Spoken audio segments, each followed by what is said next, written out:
מזמור לדוד, אדוני רואי לא אכזר, בנות דשא ירביצני על מי מנוחות, ינהלני נפשי ישובב, ינחני במעגלי צדק למען שמו. גם כי אלך בקצר מוות לא ירא רע, כי אתה עמדי. שבטך ומשענתך המה ינחמוני. תערוך לפני שולחן נגד זוררי. דשנת בשמן ראשי כהוסי רוויה. אך טוב החסד ירדפוני כל ימי חיי, ושבתי בבית אדוני לאורך ימים.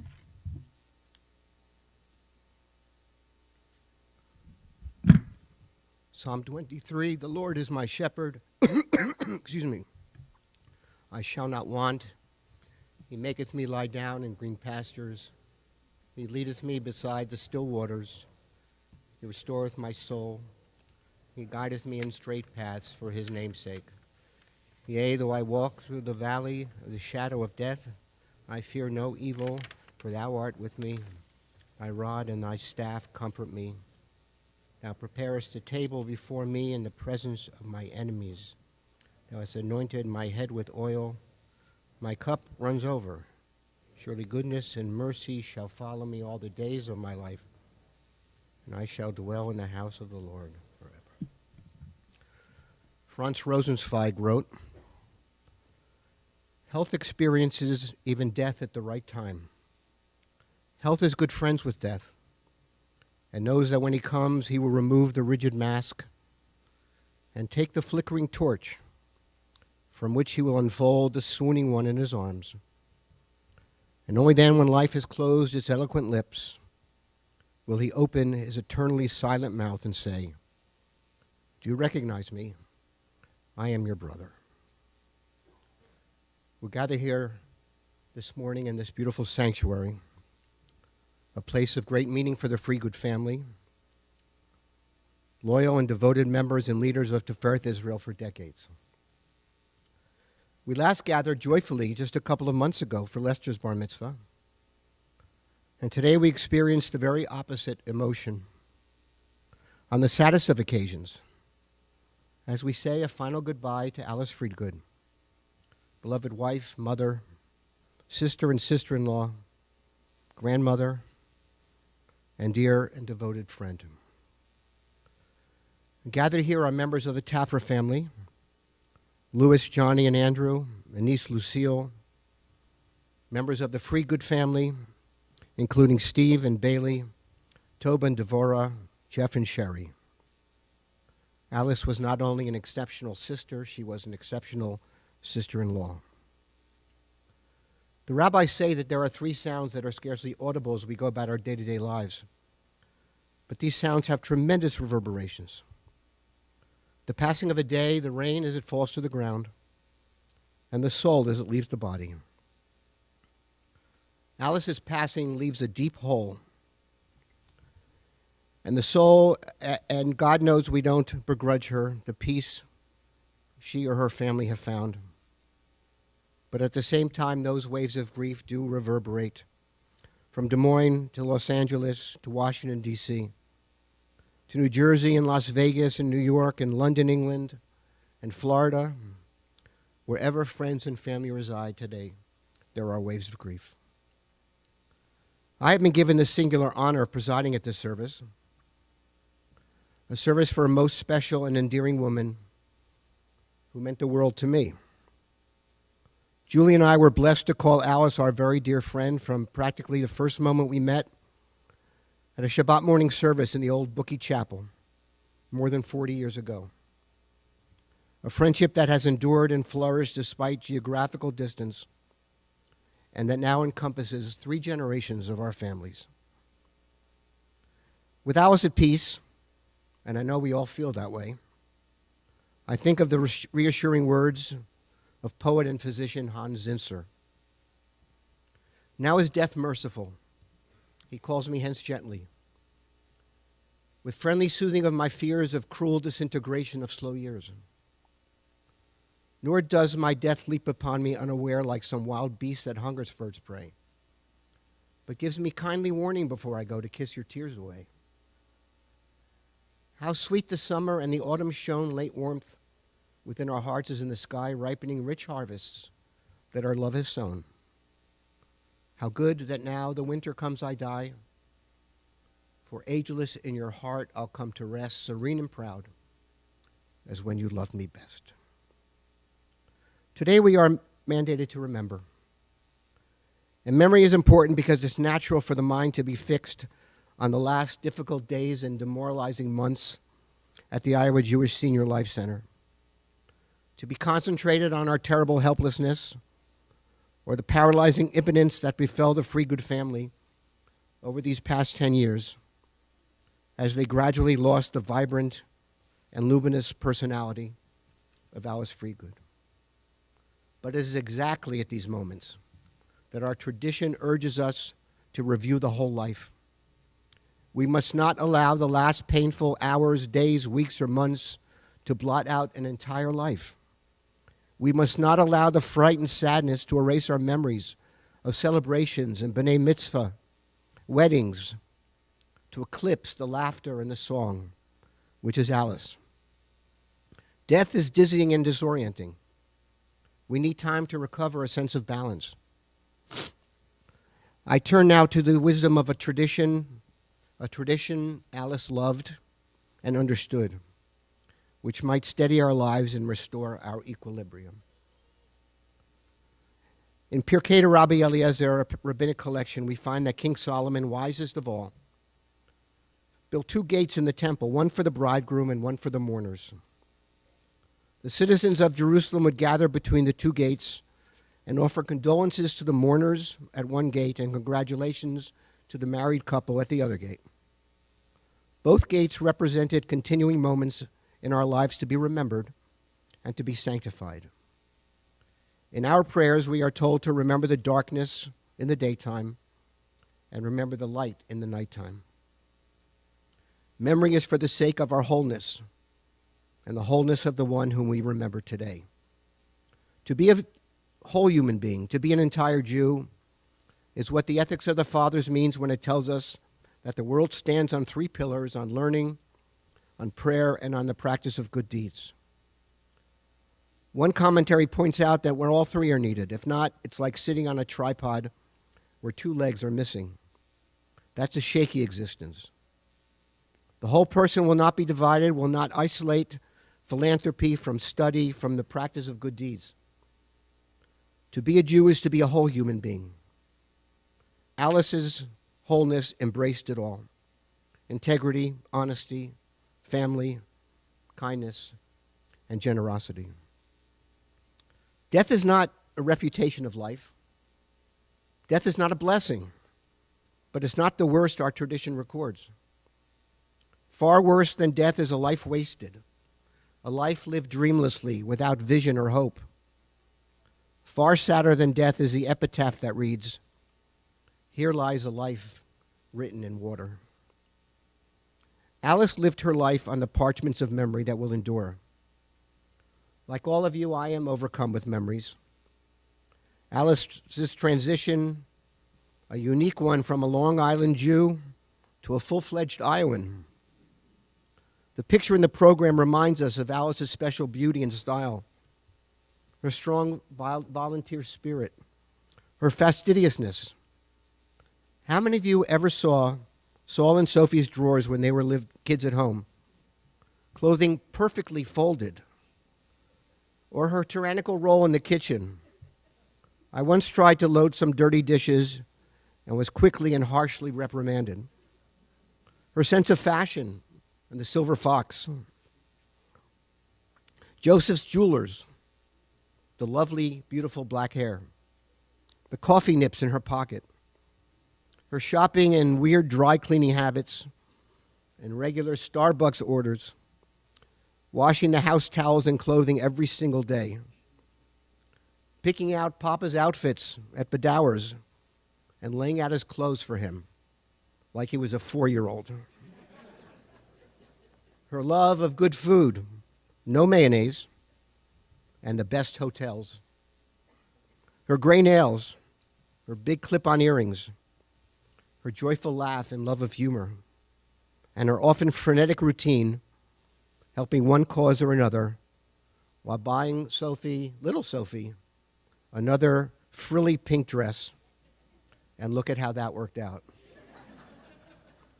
She was president of the synagogue.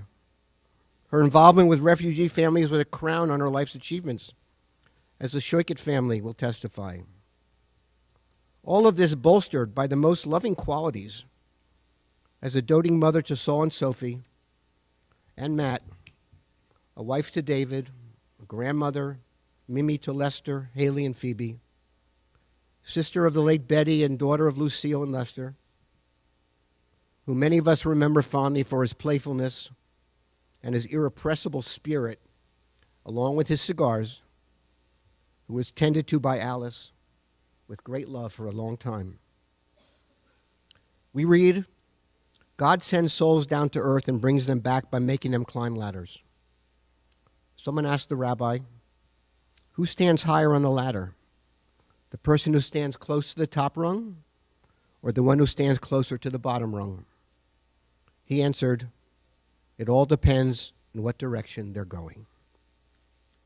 And how can I not highlight the most special bond shared by David and Alice, beginning as teenage sweethearts? A true partnership, buttressed by the old traditional role she assumed so naturally as a busy doctor's spouse. And how can I not mention the ultimate love and devotion David demonstrated these past 10 years as he transitioned to the role of caregiver, a role he set new standards for, emulated by Sophie here in town. This was truly a one-of-a-kind relationship. Papa, you could say to her today, this poem is for my wife. I've made it plainly and honestly. The mark is on it like the burl on the knife. I've not made it for praise. She has no more need for praise than summer has on the bright days.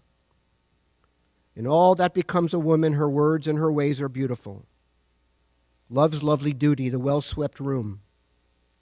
Wherever she is, there is sun and time and sweet air.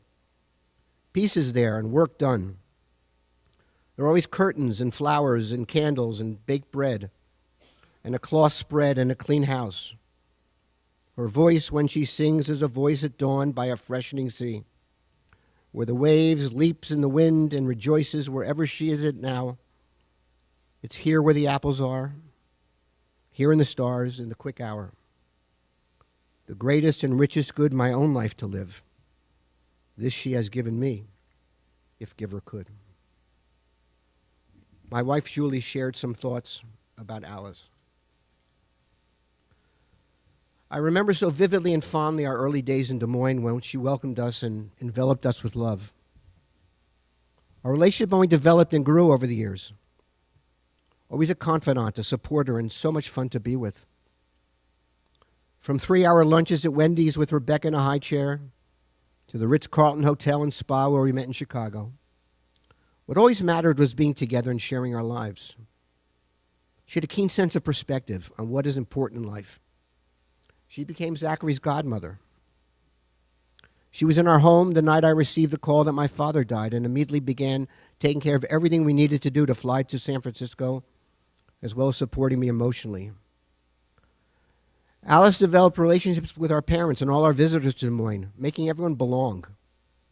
And even though we only lived in the same city for 5 years, our ongoing friendship only developed and grew after we left town.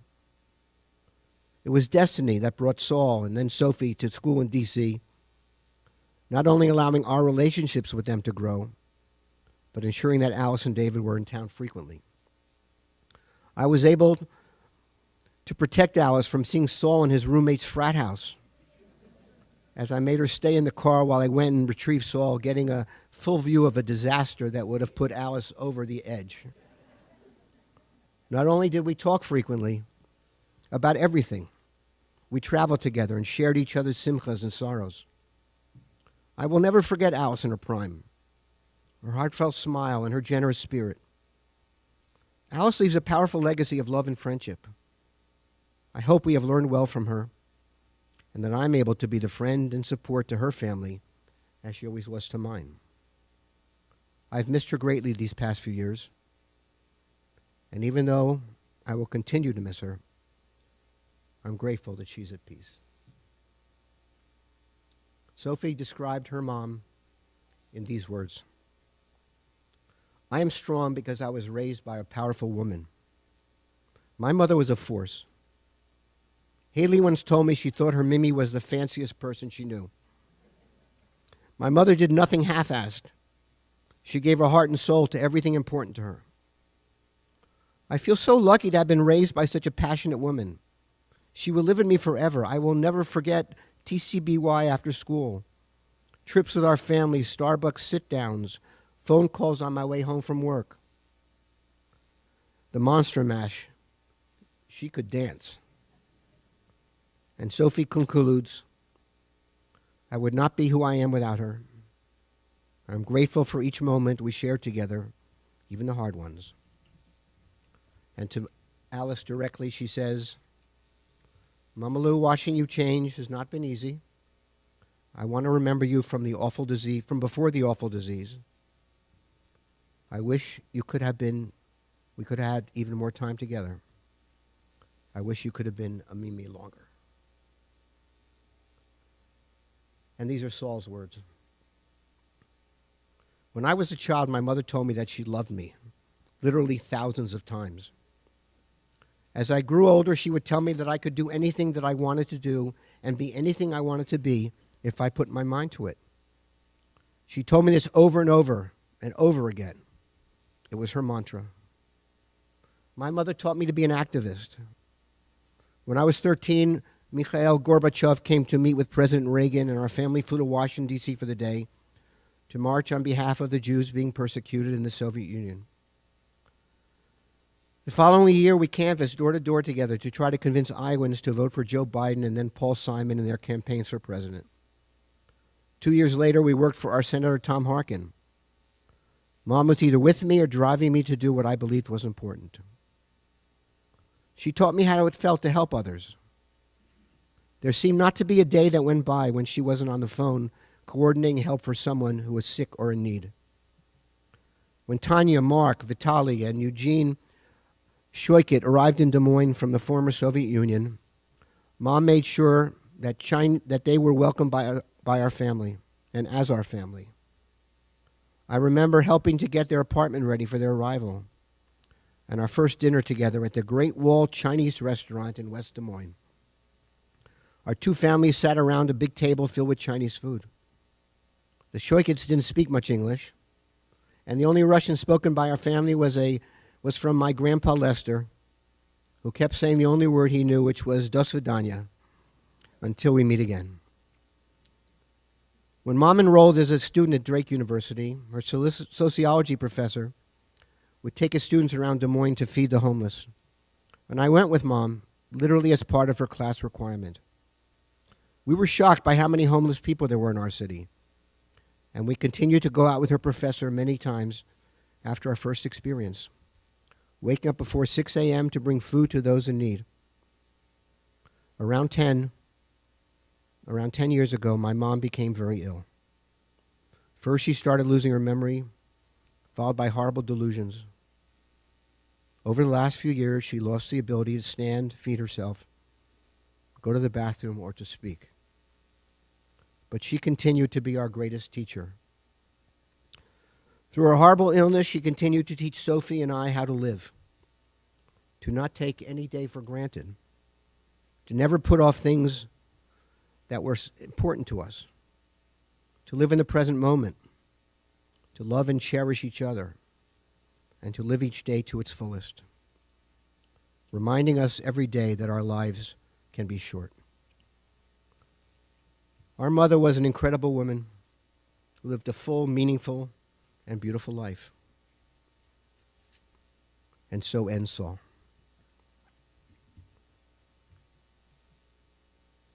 I think of the words of a wise man who once said that life must be embraced in open arms. You know, we all take for granted that things go on as usual, and definitely isn't so. And so today we've gathered to see Alice's flower fade. But at the same time, I truly believe that the message of her life is to cherish each moment every day. Change can be abrupt and jolting, as you've learned over these past years. It can be quieter and more imperceptible. But it's always unexpected. A writer put it this way: I've always known that last I would take this road, but yesterday I didn't know that it would be today. And so when all's now said and done, Alice's book of life is complete at the age of 74. God knows her spirit will live on in her friends and loved ones. She was a unique and unforgettable person. Like all of you, I loved her dearly. And I would like to think that if Alice were able to say goodbye today, her sentiments would be echoed by these words of Rabbi Isaac Cook. My dear family and friends, I live in you and each of you and all of you. In your lives, my life had deeper, truer meaning. Without you, I was naught. I am bound up inextricably with the souls of all of you, and I love you with infinite love. I cannot feel otherwise. With you I soar the wide spaces of the world. In your eternity I have life eternal. In your glory I'm honored. In your sorrow I am grieved. In your affliction I suffer anguish. In your knowledge and understanding, behold, I am filled with knowledge and understanding. Hark, my friends and family, from the very depths of my soul, I speak unto you. May Alice's memory always be for a blessing. Amen. And finally, I'm pleased to call upon granddaughter Haley, who hurried here from London, England, where she's studying, because she wouldn't miss Mimi's funeral for anything in the world. And she would like to share a few memories.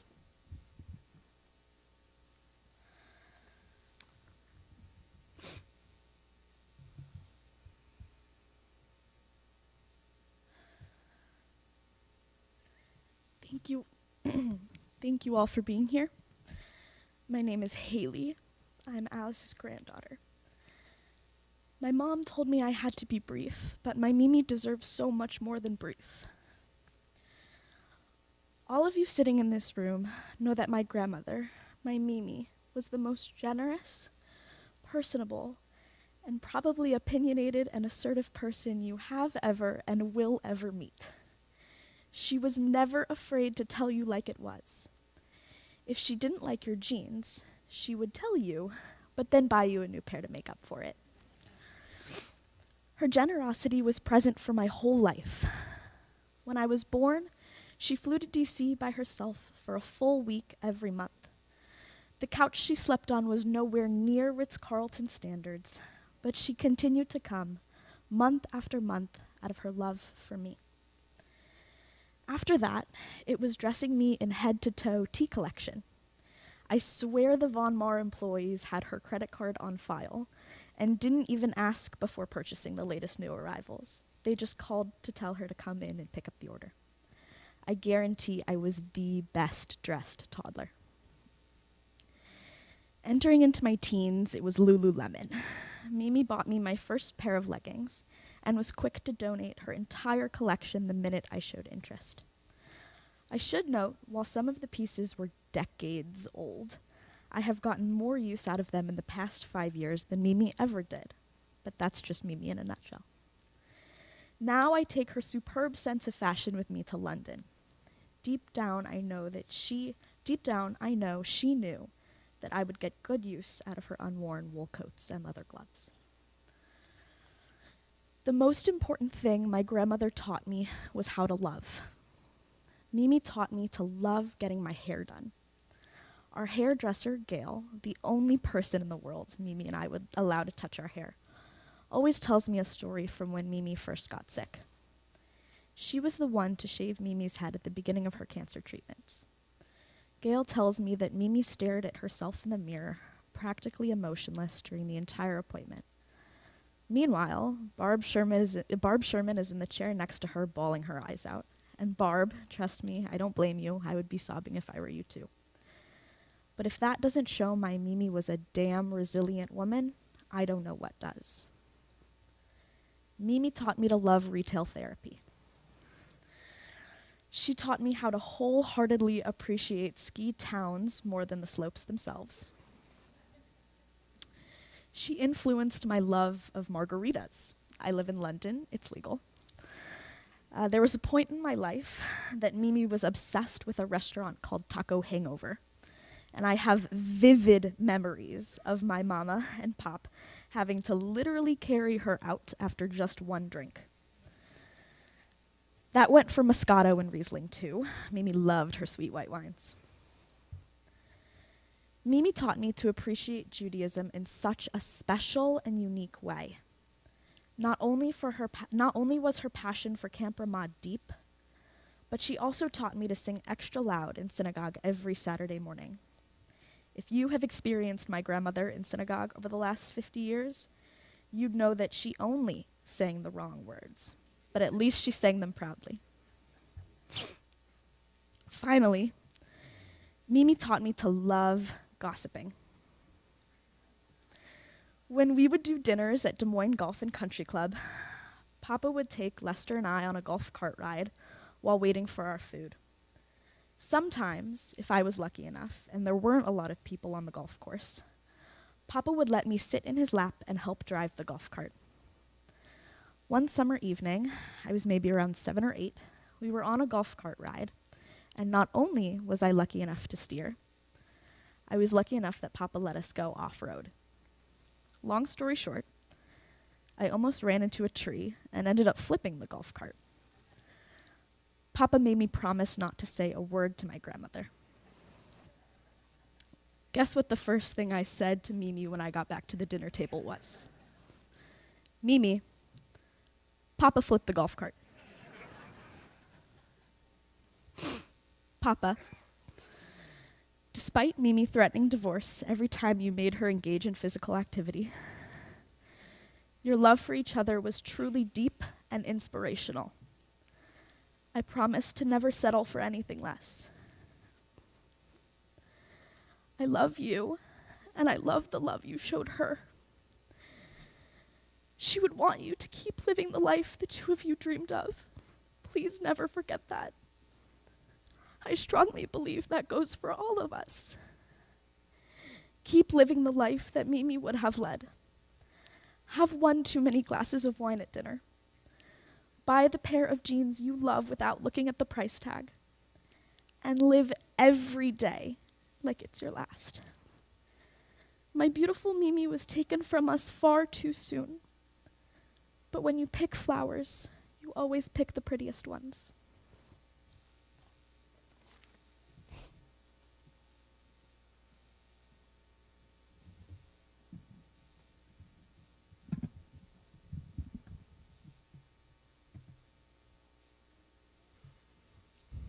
These are the lyrics of an old song.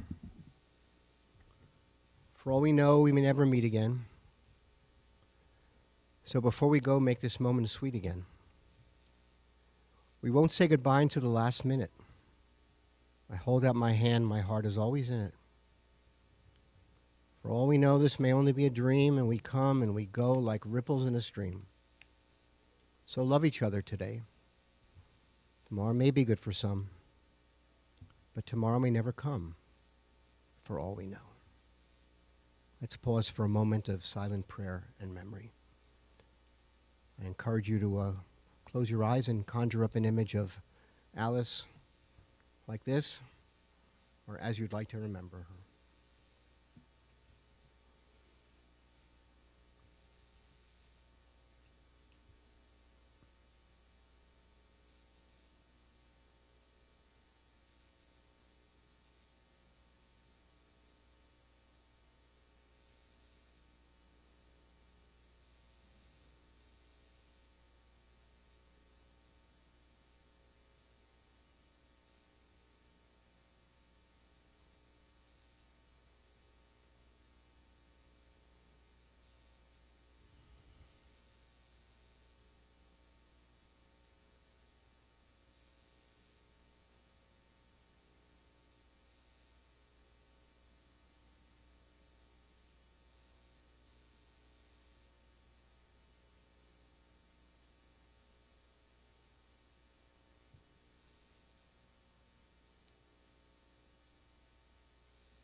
I close with this final accolade to Alice.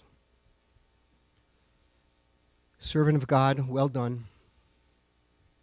Rest your loved employ, the battle fought, the victory won. Enter the martyr's joy. The pain of death is past. Labor and sorrow ceased. Life's long warfare closed at last. Your soul, Alice, has found its peace. Please rise for the memorial prayer. Deirdre will chant the El Maleh Rachamim.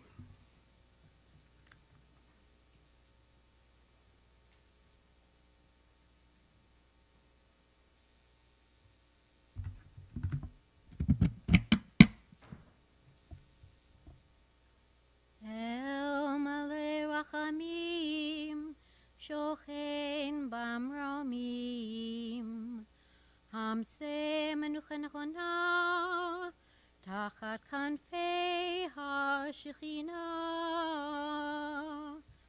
B'Mahalot Kedoshim Utorim, Kezohar Harakia Mazirim, Et Nishmat Shulamit Malka Bat Eliezer Veleya Shahalacha Leolama Began Eden Tehei Menuchata Ana Ba'arachamim Hastirecha Beseter Kenafecha Lolamim Utzror bitzror hachayim et nishmata Adonai hu nachaleta vetanuach beshalom amishkava venomar amen.